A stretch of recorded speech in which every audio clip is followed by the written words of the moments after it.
We tend to think of prisons as fitting punishments for criminals. They live in tiny cells, eat bland food, and of course, they don't have their freedom. But what if I told you some criminals are so powerful, they could get a prison to their own special liking? This was the case with Pablo Escobar in the early 1990s. After being chased by the DEA for years, Pablo finally accepted a deal. He would go to prison, but he would build his own. In hindsight, maybe that wasn't a great deal. Pablo had chef-made food, jacuzzis, and a soccer pitch. He even had the freedom to continue conducting his illegal business via phones and frequent visitors. How did Pablo manage to get this luxurious punishment? And why did it all come to a brutal end? We'll explore these questions and many more in today's video. To get to Pablo Escobar's luxury prison, we need to understand how he got the power to build his own prison in the first place. Pablo was born in Medellin, Colombia on December 1st, 1949, the son of a school teacher mom and a farmer dad. You might think, hey, that's a nice family to grow up with, but Pablo hated the poverty, and he would do anything, literally anything, to get rich. He started with fake high school diplomas and lottery tickets. Still a teenager, he moved to stealing tombstones and cars, and by his early 20s, he was into commercial robbery and kidnappings. He'd learned to use violence and intimidation for cash. As early as 1971, Pablo also killed a man. He and his gang kidnapped businessman Diego Echevarria for $50,000 ransom from the Echevarria family. But when they got the ransom, they killed him anyway. Pablo was only 21. He would be arrested a couple of times before he even entered the business and started his notorious empire, the Medellin cartel. Colombia was becoming the capital of the coke world while Pablo was considering new criminal endeavors, so he just seized the opportunity. In the mid-1970s, he founded the Medellin cartel together with the Ochoa brothers. Their goal was to handle everything, production, smuggling, and selling in Colombia and the US. They started to bring in cocaine from Peru, from Bolivia, and converting it into cocaine hydrochloride. And then from there, they had access to the Caribbean Ocean, and they were able to use some of the Caribbean islands as transshipment points into the United States, principally southern Florida. Talk about the US. Around the same time Pablo was rising to drug kingpin, US President Richard Nixon declared war on drugs. America's public enemy number one in the United States is abuse. In order to fight and defeat this enemy, it is necessary to wage a new all-out offensive. War meant the arrest of anyone involved in the drug trade was a top priority for the authorities. But huge cartels like the Medellin weren't going to be intimidated by this. In fact, white powder consumption only grew in the US between 1970 and 1990, and it was all thanks to Pablo Escobar. At his peak, Escobar was making north of $50 million each day in cash. The more money he made, the more Mexican and American authorities worked to arrest him. But this was only a double-edged sword. Pablo only got more paranoid and desperate to avoid prison, so he would bribe politicians, judges, and officers to keep doing illegal work. His smuggle routes were protected and his crimes were covered up by corrupt officials. In the late 1980s, Pablo even entered politics himself. Of course, this was a dangerous move, as his crimes would only be more easily exposed, but Pablo was a popular figure in Colombia. He was seen as a sort of a Robin Hood, stealing from the rich Wall Street fiends to give to the poor communities of Colombia. He built restaurants, discos, soccer pitches, and even housing for the poor. But of course, he wasn't a philanthropist at heart. Pablo was just establishing more political power so that he could control every move inside the Colombian government and avoid going to jail. In 1989, Pablo brought down a civilian plane, believing an enemy politician was on board. 110 people were killed, bar the politician, who had canceled at the last minute. In 1990, Luis Carlos Galán was running for president. His discourse was simple. If he was elected president, he would clean the country of drug lords and extradite them to the US to give the power back to the legal eagles. Pablo didn't like that one bit. More than anything, he feared being extradited to the US. There, he couldn't control anything. So, he assassinated Galán. The second element of our strategy looks beyond our borders, where the cocaine and crack bought on America's streets is grown and processed.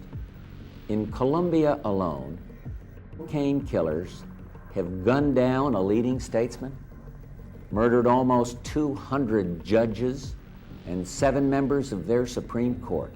A year later, Pablo orchestrated a new constitution for Colombia, which prevented any Colombian national from being extradited to the US. This was just one of the 2 crazy things he would do in 1991, because the same year, Pablo Escobar turned himself in.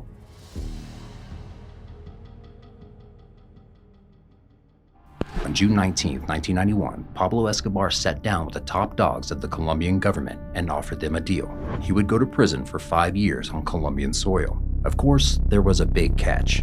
Pablo would get to build his own prison. He wouldn't have a tiny cell, but a whole palace filled with his own men, female escorts, and entertainment. Pablo had been on the run from authorities for years. He knew that one way or another, he would soon get caught, especially as his crimes were getting worse every year. At the same time, he was also looking over his shoulder because of vigilante groups known as the Los Pepes. They were people once wronged by Escobar, who came together to kill him, and the Medellin cartel members. They would go on to assassinate hundreds of his associates, friends, and family, and virtually reduce the Medellin cartel to ashes in the year that Pablo died.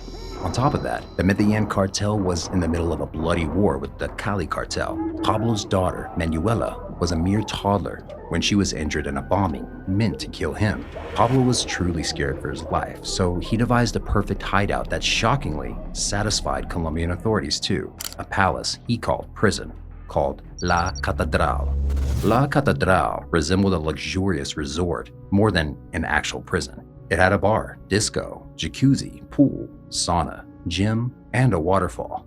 It didn't have a restaurant per se, but Pablo ate chef-made food every single day. There was also a soccer pitch, which Pablo spent most of his time, and TVs to watch his favorite soccer teams play. Pablo Escobar even had professional soccer players visit him in prison. Once, the entire national football team visited him, using off-road vehicles to get to the top of the mountain. Escobar had his chef serve them a multiple-course meal. Then, they played a soccer game. But of course, the opposing team had to let Escobar win.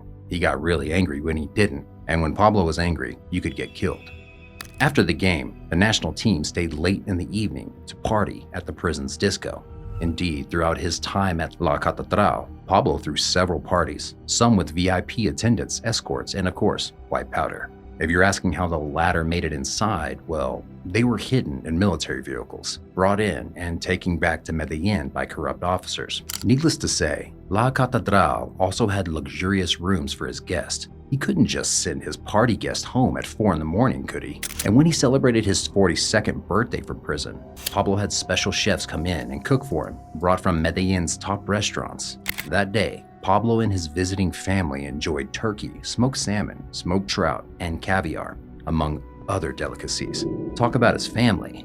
On La Catedral's grounds, Pablo had a life-size dollhouse built just for the days his daughter would come visit. La Catedral was built on the top of a hill surrounded by forests. This meant that the prison was virtually impenetrable. He was safe from his enemies. Escobar's men could see anyone approaching from miles away. No one could make it in without being shot. And the prison was so high up that it was usually surrounded by fog. This also made airstrikes very difficult. Escobar's men heavily guarded the prison to ensure his safety. The fortress kept his enemies out and his friends in.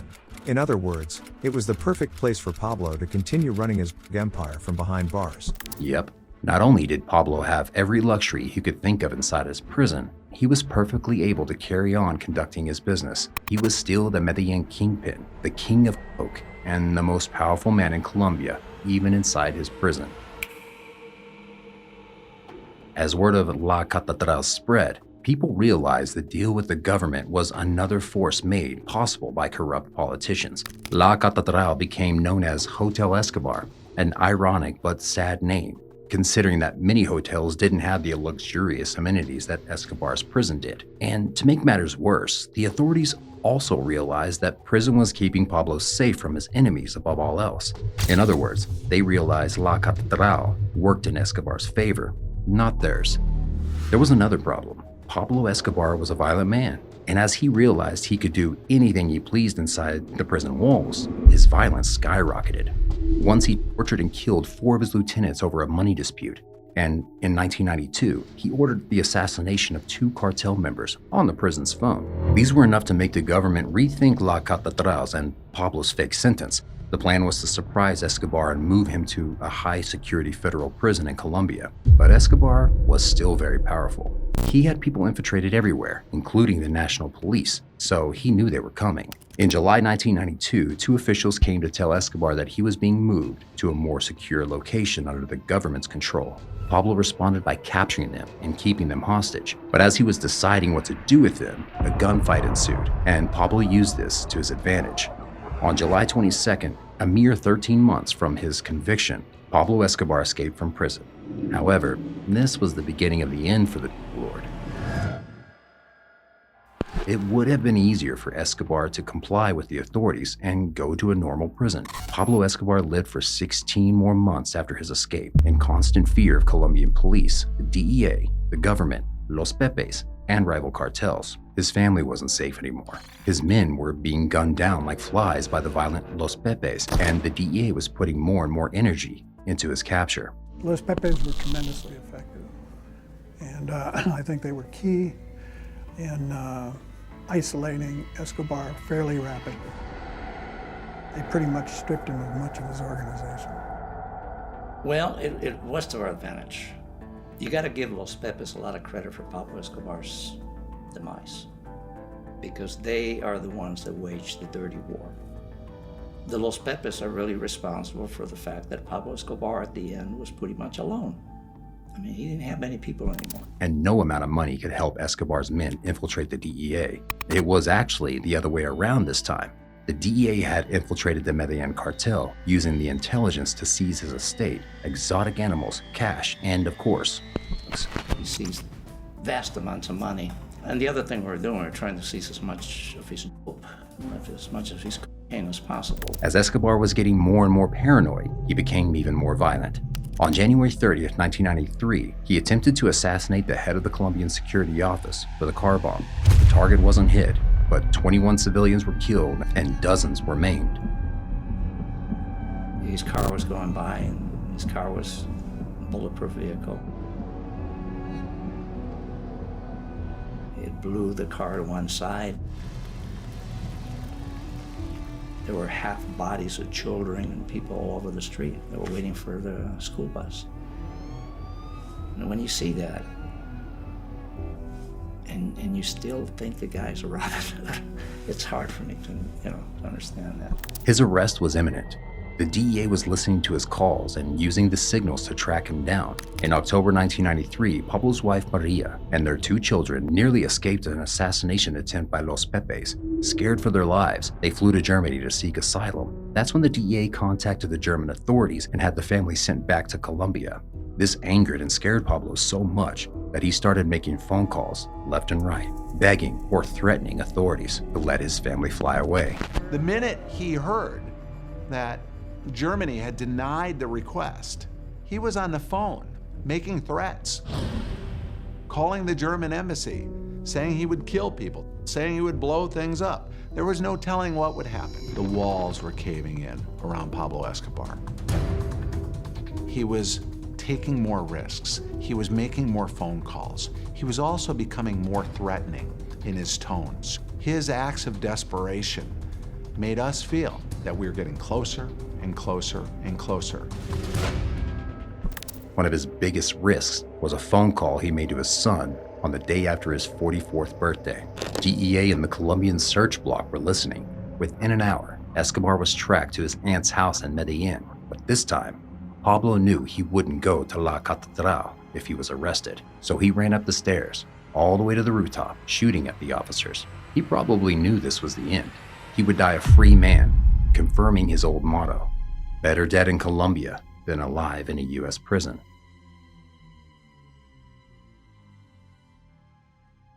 Pablo Escobar died on December 2nd, 1993 in Medellin, Colombia. The only time he served in prison for his Lord crimes was just over a year in a prison of his own making. Pablo enjoyed all of life's luxuries and then some. Luxuries many of us never experience in a lifetime. And yet Pablo was living this life while serving a sentence. It's hard to believe how many people he bought, from street officers to judges and government officials. Today, La Catedral serves as an asylum for the poor and elderly, run by the Benedictine monks. But it will always be a reminder of the dangers of kingpins' powers Power can truly blind a person, and once they have enough money to bribe authorities, nothing can stop them. Well, almost nothing.